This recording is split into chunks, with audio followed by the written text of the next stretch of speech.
Good morning students. आज हम लोग कॉलिगेटिव प्रॉपर्टीज को आगे बढ़ाते हुए लास्ट कॉलिगेटिव प्रॉपर्टी पढ़ेंगे, ऑस्मोटिक प्रेशर। इससे पहले हम लोगों ने 3 कॉलिगेटिव प्रॉपर्टी पढ़ी थी।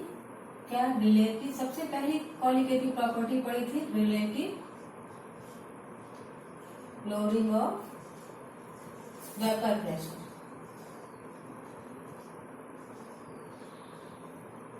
ये पहली कॉलिगेटिव प्रॉपर्टी हम लोगों ने पढ़ी थी। फिर हम लोगों ने पढ़ा elevation in boiling point. Boiling point.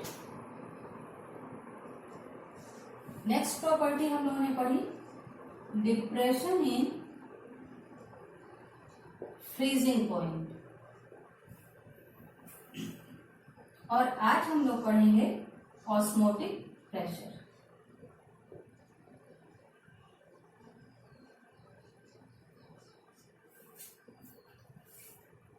Relative lowering of vapour pressure, elevation in boiling point, depression in freezing point और ऑस्मोटिक प्रेशर, ये सारी प्रॉपर्टीज कॉलिगेटिव प्रॉपर्टी कहलाती हैं। क्यों? क्योंकि ये नंबर ऑफ मोल्स पे डिपेंड करती हैं, सोल्यूशन के नेचर पर डिपेंड नहीं करती हैं। कॉलिगेटिव प्रॉपर्टीज वही होती हैं जो नंबर ऑफ मोल्स पे डिपेंड करती हैं, नेचर पर डिपेंड नहीं करती हैं। तो आज हम लोग पढ़ते हैं ऑस्मोटिक प्रेशर। ऑस्मोटिक प्रेशर को जानने से पहले हमको ये जानना होगा ऑस्मोसिस किसे कहते हैं, जिसको हिंदी में परासरण कहते हैं। ऑस्मोसिस को जानने से पहले हमको जानना होगा डिफ्यूजन किसे कहते हैं, इसे हिंदी में हम लोग विसरण बोलते हैं, विसरण। और इसको बोलते हैं परासरण।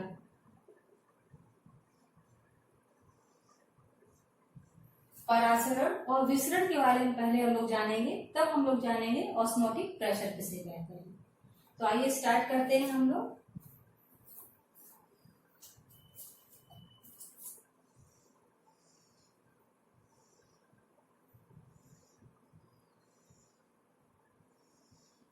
दो बॉक्स लाइक स्ट्रक्चर हम लोगों ने बनाए हैं। इसमें इस बॉक्स को हमने 2 भाग में डिवाइड कर दिया है, किसी भी एक मेम्ब्रेन से डिवाइड कर दिया है। और इसके एक भाग में ये एक मेम्ब्रेन है, not semi permeable membrane, simple membrane है। यहाँ पर सोल्यूशन 1 और 2 है, सोल्यूशन 1 और 2 है। सोल्यूशन 1 जो है इसमें एक्सेस में सल्यूट है, एक्सेस में सल्यूट है। और सोल्यूशन जो बी है इसमें एक्सेस अमाउंट में सॉल्वेंट है।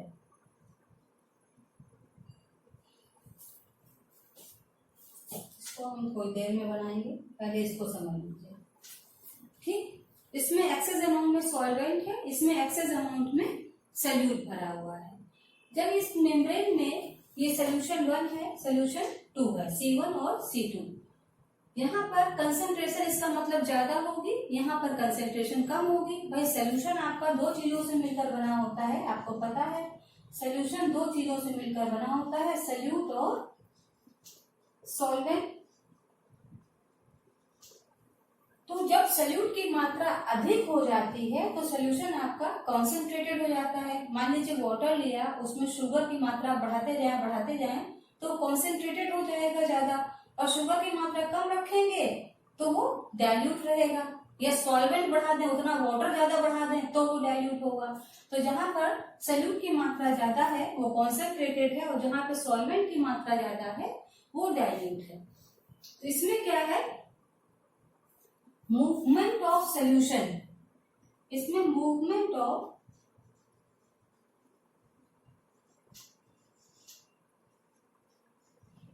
सोल्यूशन होगा और तब तक होता रहेगा। यहाँ पर सल्यूट के पार्टिकल इधर साइड मूव करेंगे और इधर से सॉल्वेंट के पार्टिकल इधर साइड मूव करेंगे, और तब तक मूव करेंगे जब तक दोनों चैम्बर की कंसेंट्रेशन बराबर ना हो जाए, दोनों ही साम्य अवस्था में ना आ जाए, मतलब C1 is equal to C2 ना हो जाए। तब तक ये मूवमेंट चलता रहेगा जब तक कि concentration of C1 is equal to C1 concentration of C2 ना हो जाए। ठीक, एक तो ये कंडीशन हो गई। दूसरी,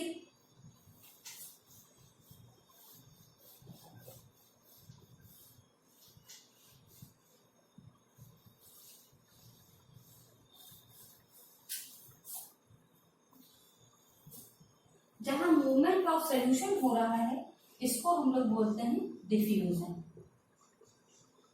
डिफ्यूजन, इस प्रक्रिया को हम लोग बोलते हैं डिफ्यूजन, जिसमें सिंपल मेम्ब्रेन लगी हो, किसी सेमी परमेबल मेम्ब्रेन की आवश्यकता नहीं होती है। अब एक अनदर बॉक्स हम लोग ले लें, ये है डिफ्यूजन। अनदर बॉक्स हम लोगों ने ले लिया और यहाँ पर हमने इसको 2 चैम्बर में डिवाइड किया, लेकिन इस बार जो हमने मेम्ब्रेन ली है वो क्या है, सेमी परमेबल मेम्ब्रेन ली है। इस बार जो हमने मेम्ब्रेन ली है वो है सेमी परमेबल मेम्ब्रेन।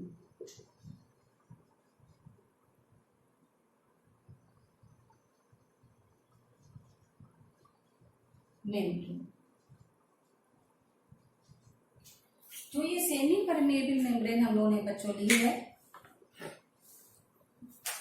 इसमें सोल्यूशन C1 और यहाँ पे सोल्यूशन C2 भरा हुआ है।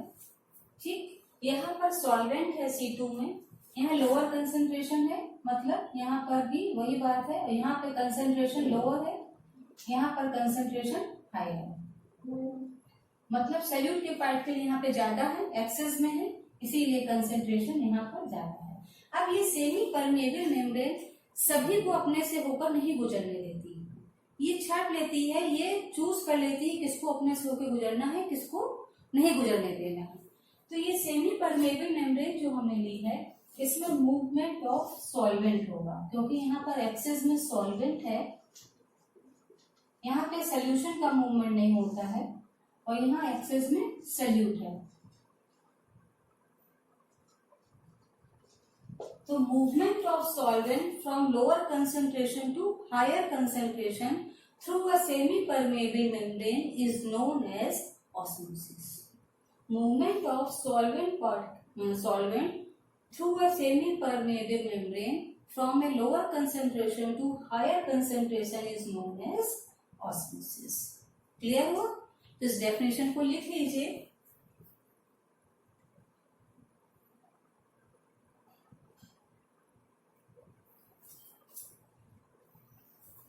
इस डेफिनेशन को नोट कर लीजिए, चाहिए तो मैं लिखा देती हूँ। सबसे पहले डिफ्यूजन का लिख लीजिए, movement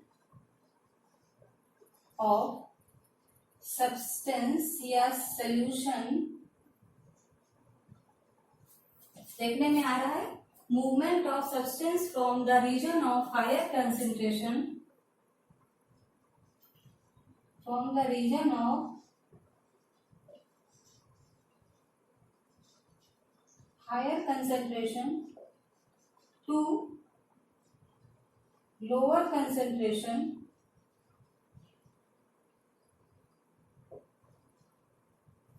is known as diffusion. Is known as diffusion. Clear? Osmosis के लिए क्या लिखेंगे? Movement of solvent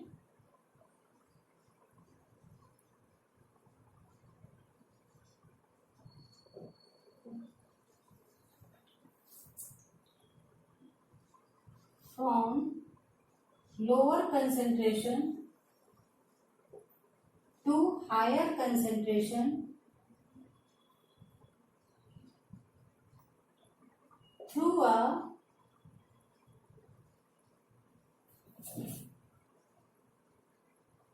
semi-permeable membrane, through a semi-permeable membrane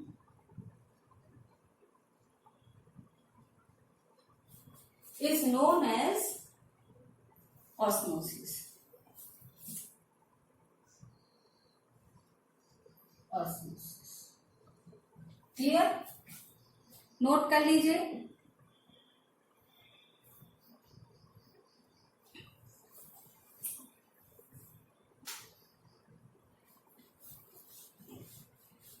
अब आगे बढ़ते हैं, सेमी परमेबल मेम्ब्रेन के एग्जाम्पल लिख लीजिए। इसको SPM भी बोलते हैं, सेमी परमेबल मेम्ब्रेन को। SPM भी बोलते हैं, सेमी परमेबल मेम्ब्रेन। इसके एग्जाम्पल लिख लीजिए, एनिमल मेम्ब्रेन, चर्म पत्र जिसे हिंदी में बोलते हैं चर्म पत्र, एनिमल मेम्ब्रेन, और सेलोफेन,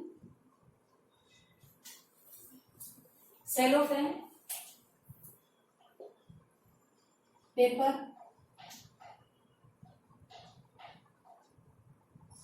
और तीसरा है कॉपर फेरोसाइनाइड, Cu2FeCN6 का कॉपर फेरोसाइनाइड। इसका नाम क्या है? Copper ferrocyanide.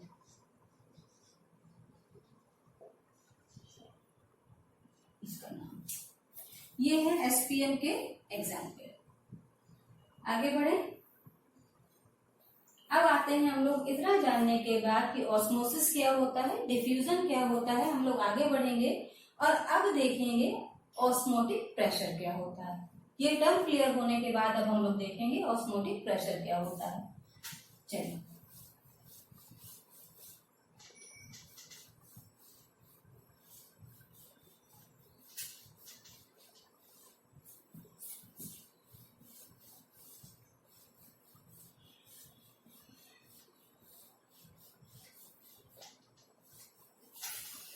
अब जानिए बच्चों ऑस्मोटिक प्रेशर।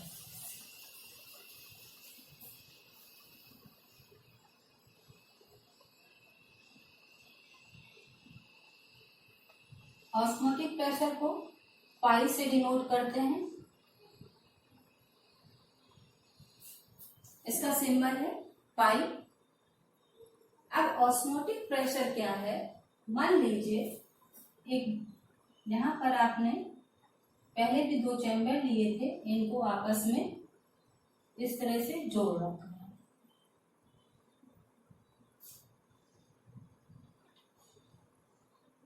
और यहाँ पर एक सेमी परमिएबल मेम्ब्रेन आपने लगा दी है। ये सेमी परमिएबल मेम्ब्रेन लगी हुई है और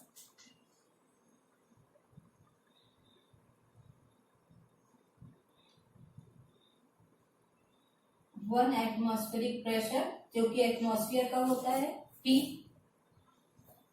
और यहाँ पर भी वही 1 एटमॉस्फेरिक प्रेशर, एक पिस्टन लगा हुआ है और उसके थ्रू इसको कर रहे हैं। ये भी है 1 एटमॉस्फेरिक प्रेशर, जो कि एटमॉस्फेयर का होता है।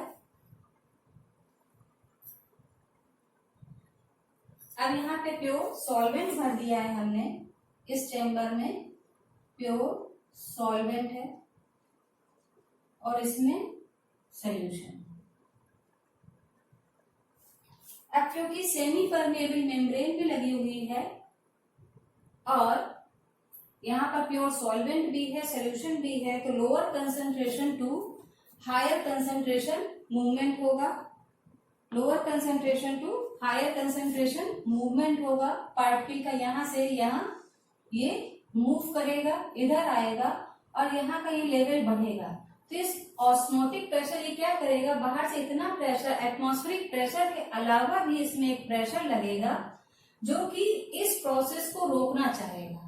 मतलब ऑस्मोसिस की प्रक्रिया को रोकने के लिए जिस प्रेशर की आवश्यकता होती है उसे हम बोलते हैं ऑस्मोटिक प्रेशर। यहाँ पर हमने प्योर सॉल्वेंट लिया और प्योर सॉल्वेंट को लेने के बाद इधर प्योर सोल्यूशन भर दिया है, कोई भी इसमें सल्यूट है और ये कंसंट्रेटेड है। भाई जब सल्यूट मिला देंगे तो कंसंट्रेटेड हो जाएगा। और ऑस्मोसिस आपको पता है lower concentration to higher concentration through semi permeable membrane होता है। तो यहाँ से सॉल्वेंट मूव करेगा और यहाँ पर आएगा। अब जब यहाँ पर आएगा तो इसका लेवल बढ़ने लगेगा, लेवल बढ़ेगा तो ये इधर के साइड जाएगा और यहाँ से एटमॉस्फेरिक प्रेशर इसको बाहर, और प्लस में एटमॉस्फेरिक प्रेशर में इतनी ताकत नहीं है कि ऑस्मोसिस के प्रोसेस को रोक सके, मतलब इसको इधर आने से रोक सके।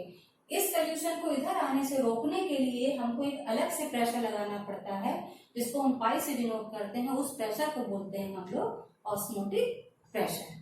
क्या बोलते हैं? Osmotic pressure. जिसकी डेफिनेशन हम लोग लिख सकते हैं, the net movement of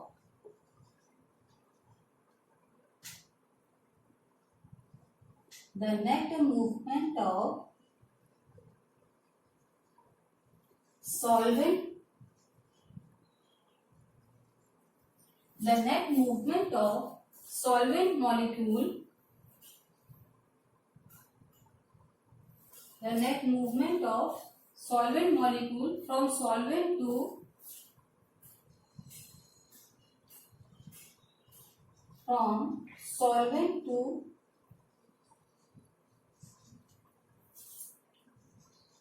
solution can be stopped by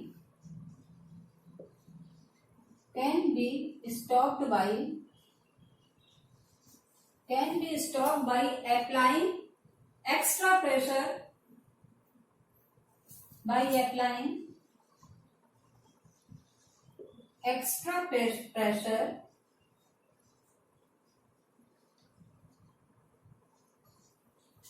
pressure on the system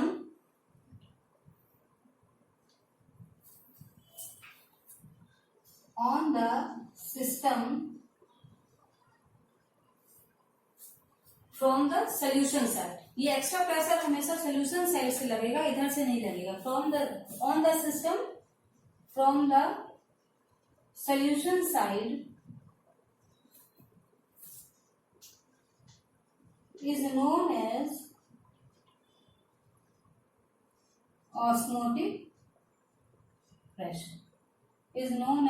osmotic pressure।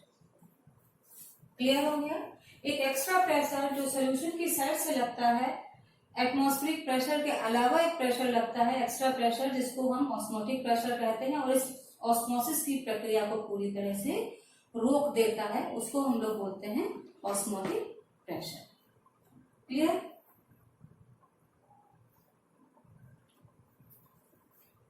ये क्लियर हो गया हो तो pi is directly proportional to M. जैसे कि इससे पहले आप लोगों ने freezing point, depression in freezing point, elevation in boiling point पढ़ा था बच्चों, तो वहां आप लोगों ने देखा था डेल्टा टीबी मतलब elevation in boiling point is directly proportional to की जगह हमने के का साइन लगाया था, है ना, डायरेक्टली प्रोपोर्शनल टू मोलैरिटी था। और चेंज इन फ्रीजिंग पॉइंट भी आपका, डिप्रेशन इन फ्रीजिंग पॉइंट भी आपका मोलैरिटी के बराबर है। इसी प्रकार ये मोलैरिटी के बराबर है, मोलैरिटी को स्मॉल एम से डिनोट करते हैं और मोलैरिटी को कैपिटल एम से डिनोट करते हैं। ठीक, तो बाय एक्सपेरिमेंट ये देखा गया कि जो पाई है, ऑस्मोटिक प्रेशर है, इसकी value directly proportional to M होती है, मोलैरिटी ऑफ सॉल्यूशन।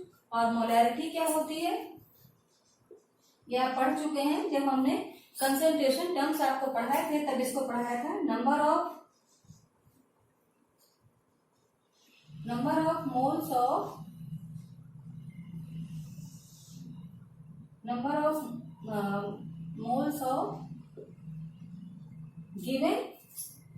गिवन जो भी आपका सल्यूट दिया हो या सब्सटेंस दिया हो, है ना, सल्यूट दिया हो या सब्सटेंस दिया हुआ हो, अपॉन वॉल्यूम इन लीटर। ठीक, ये थी आपकी मोलैरिटी। तो पाई बराबर है, pi is proportional to M है, तो इसको हम एक प्रोपोर्शनल का साइन हटाने के लिए यहाँ पर एक वो प्रोपोर्शनलिटी कांस्टेंट लगा देंगे, जिसको हम आर से डिनोट कर सकते हैं। Pi is equal to M R T, M है ना, आर से डिनोट कर सकते हैं। और गिवन टेम्परेचर पे एम तो आपका दिया ही हुआ है। ठीक, प्रोपोर्शनलिटी का हमने यहाँ पे साइन लगाया है आर, तो इसको ऐसे लिख सकते हैं एम आर टी। एक तरह से देखा जाए बच्चों तो जो गैस इक्वेशन हम लोग पढ़ते हैं ना, PV is equal to NRT, याद आया? ये गैस इक्वेशन जो हम लोग पढ़ते हैं ये वही तो नहीं डिनोट कर रही है। पाई भी एक प्रेशर है ना, पाई भी एक प्रेशर है, और एम हम लोग क्या लिखते हैं, एन अपॉन वी, एम की वैल्यू यहाँ पे मालूम है, एन अपॉन वी लिखते हैं। आर एक गैस कांस्टेंट है, यहाँ पर हम इसको सोल्यूशन कांस्टेंट लेंगे, टी वहां पे भी लेते थे। अगर पाई की जगह हम लोग यहाँ पे पी भी लिख दें तो वी वी कट जाएगा, पी बराबर एन आर टी आ जाएगा। ऐसा हो सकता है ना, ऐसा हो सकता है, बात समझ रहे हैं। Pi is proportional to N है, प्रोपोर्शनलिटी का साइन हटाया तो आर हमने एक कांस्टेंट लगा दिया। आर एक गैस कांस्टेंट है, लेकिन यहाँ पर हमने लगाया है तो यहाँ पर इसको हम सोल्यूशन कांस्टेंट बोल रहे हैं, और ये बराबर गैस कांस्टेंट के ही होता है। क्यों होता है, क्योंकि अगर हम इस फॉर्मूले को करके देखें, ये देखिए इस फॉर्मूले को अगर हम लोग करके देखें तो आपको सब पाई भी आपका ऑस्मोटिक प्रेशर है, मतलब टाइप ऑफ एक प्रेशर ही है ये, है। तो हम इसकी जगह अगर पीवी लिख दें, प्रेशर ही है, और m को n अपॉन वी, यहाँ हमने निकाला ये m की वैल्यू n अपॉन वी, तो इसको n अपॉन वी रख दे रहे हैं। आर टी, v से v कट जाएगा तो प्रेशर बराबर क्या रहेगा, n आर टी। तो हम इसके n आर टी को इधर ले आए तो सारी वैल्यू कट जाएगी, ठीक है। तो इस तरह से भी इसको लिख सकते हैं। अब r क्या है यहाँ पर, सोल्यूशन कांस्टेंट है। r क्या है यहाँ पर, सोल्यूशन कांस्टेंट।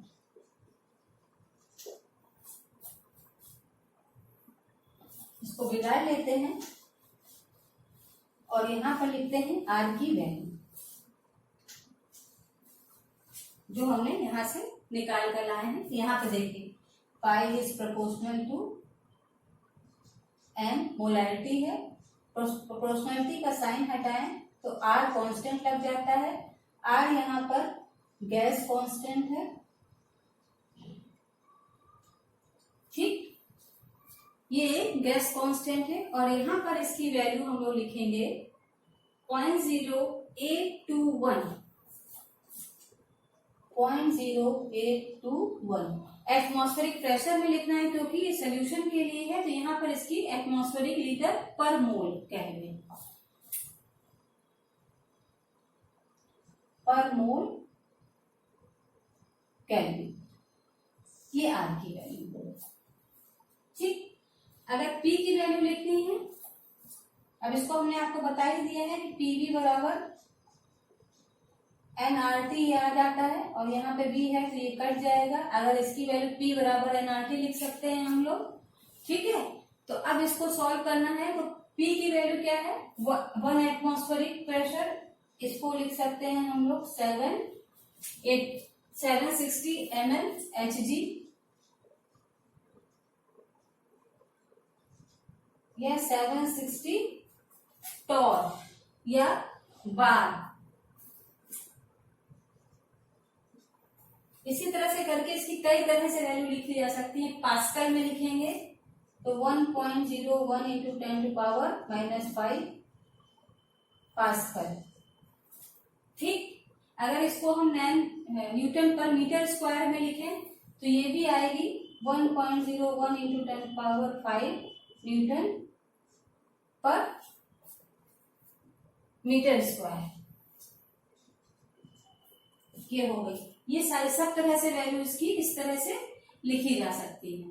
क्लियर है, यहां तक क्लियर हो गया। चलिए अब हम लोग इस पर आधारित कुछ न्यूमेरिकल करेंगे। एक न्यूमेरिकल इस पर आधारित कर लेते हैं तो हमको समझ में आ जाएगा कि इसको कैसे हम लोगों को करना है। लिखिए न्यूमेरिकल, फटाफट से एक न्यूमेरिकल करेंगे हम लोग। अच्छा, कुछ टर्म रह गए हैं बताने को, फिर न्यूमेरिकल करते हैं। आइसोटोनिक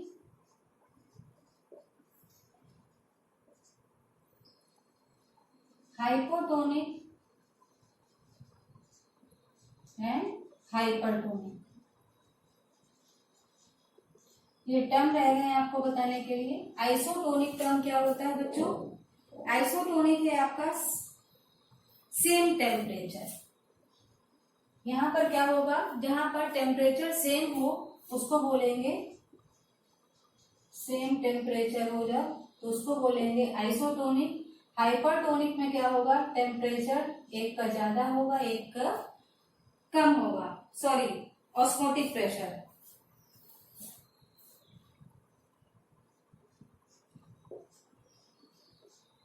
यहां पर उल्टा हो जाएगा हाइपोटोनिक में। आइसोटोनिक में मैंने टेम्परेचर क्यों सेम आपको बताया बच्चों, यहाँ पर सेम ऑस्मोटिक प्रेशर अगर हम लेना इस फॉर्मूले में,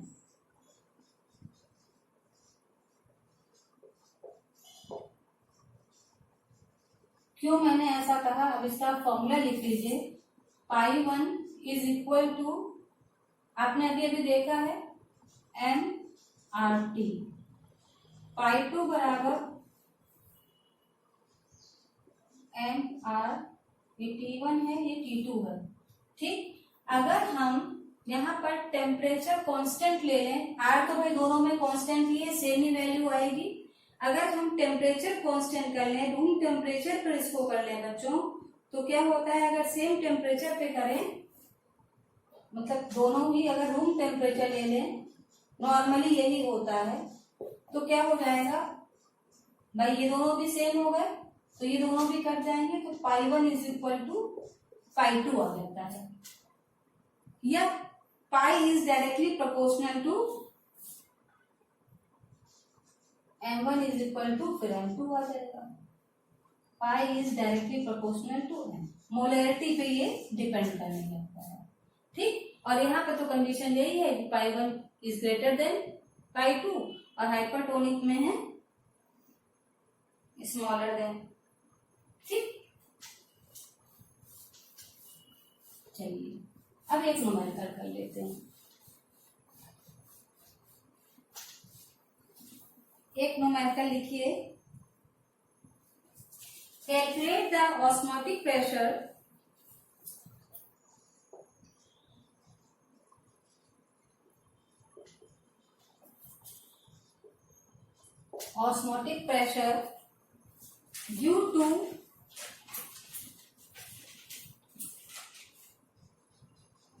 due to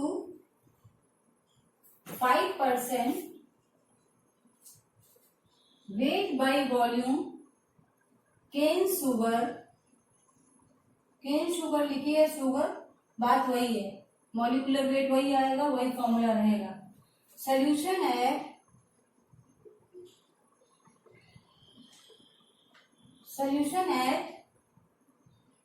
15 degree centigrade, degree centigrade में दिया है, केल्विन में चेंज कर लेना, 273 प्लस 15, ठीक, 3 8 8 288 केल्विन, हमने चेंज कर लिया इसको केल्विन में पहले से ही।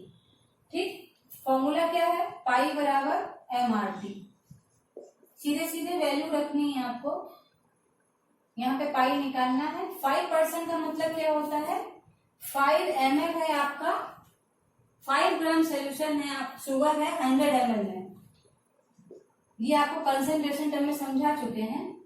5 ग्राम शुगर है 100 ml वाटर या जो भी है सोल्यूशन में, वाटर मत लिखिए, वाटर लिखेंगे आप तो समझेंगे सॉल्वेंट में, सोल्यूशन में। ठीक है, 5 ग्राम शुगर है 100 ml सोल्यूशन में। अब क्या करना है, m निकालना है, 5 ग्राम दिया हुआ है, m कैसे निकालते हैं, m बराबर n upon molar mass. Sugar का मोलर मास आपको पता है, क्या फॉर्मूला होता है, C12H22O11, कैलकुलेट करेंगे 342 आता है। तो n दिया हुआ है 5 ग्राम और ये 342। ठीक, तो हम सीधे सीधे वैल्यू यहीं पे रख दें, m अपॉन 342, r की वैल्यू आपको पता ही रहती है 0.821 रहती है, और t आपने निकाल लिया है 288 अपॉन 100 ml में दिया है, केजी में आपको, लीटर में आपको चेंज करना, अपॉन 1000 कर दीजिए। यहाँ से ये पाई की वैल्यू कैलकुलेट हो जाएगी, जब इसको आप सॉल्व कर लेंगे तो यही आपका आंसर हो जाएगा। क्लियर, जब आप सॉल्व कर लेंगे और गुणा भाग आप कर ही लेते हैं तो कोई प्रॉब्लम होनी नहीं चाहिए। इस प्रकार के न्यूमेरिकल इसमें आएंगे। क्लियर है बच्चों? तो इसमें मैंने आपको बता दिया कि किस टाइप के न्यूमेरिकल आपके आएंगे, आपको करने होंगे। अब नेक्स्ट टाइम पे फिर एक नए कॉलिगेटिव प्रॉपर्टी के साथ हम लोग मिलेंगे। एक जो है क्वेश्चन और कर लेते हैं हम लोग। एक क्वेश्चन और लिख लीजिए, उसमें भी फॉर्मूला ही अप्लाई होना है। फटाफट लिख लीजिए। 200 centimetre cube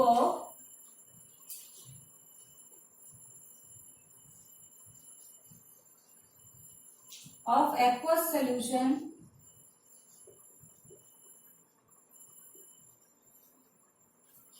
contains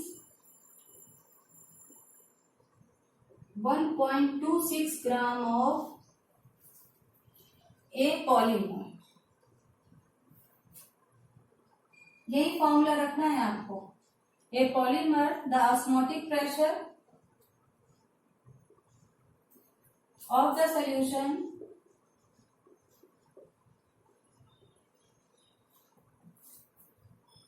solution is 2.6 into 10 power minus 3 atmospheric। Temperature 300 kelvin दिया हुआ है। अब मोलर मास कैलकुलेट करना है। Calculate molar mass. ठीक, यही फॉर्मूला लगेगा। फटाफट करिए। पाई बराबर mRT। यहाँ पर आपको ऑस्मोटिक प्रेशर भी दे रखा है 2.6 इंटू 10 पावर माइनस 3 और ग्राम भी दे रखे हैं 1.26 ग्राम अपॉन मोलर मास निकालना है, इसको x मान लेते हैं। ठीक, R की वैल्यू 0.821, T 300 केल्विन दे रखा है और 200 सेंटीमीटर क्यूब है, इसको हम चेंज कर लेंगे लीटर में। x की वैल्यू निकालनी है और हम इसको इस प्रकार से कैलकुलेट कर लेंगे। क्लियर? ये x की वैल्यू आ जाएगी और सब आपको दिया गया है। इस प्रकार के न्यूमेरिकल आपके उसमें आएंगे।